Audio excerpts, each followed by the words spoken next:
While you watch the news about sharks in bunkers, a strange secret is unfolding. Ultra-wealthy individuals are quietly pouring millions into a bizarre field of study called duck research. This isn't about farming or cuisine. It's a strategic move by major investors to fill critical gaps that traditional academia and the business world have completely ignored.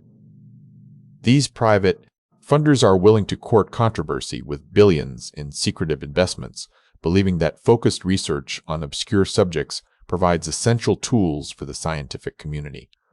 Critics argue this offshore investing shores up a nefarious system, yet these billionaires see it as an asset protection strategy driven by unique ecological necessities and scientific curiosity.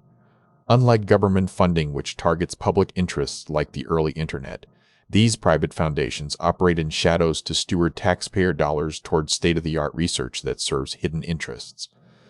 Just as tech titans like Mark Zuckerberg and Peter Thiel invest in doomsday bunkers on Kauai and New Zealand, these investors view duck research as a fortified haven for future knowledge. Ultimately, this secret allocation of millions reveals how the ultra-rich are reshaping scientific priorities away from public demand toward private, isolated areas of intense study. So there you have it, the hidden world of billionaire-funded duck research. What other secrets do you think are being funded in private bunkers? Let me know in the comments.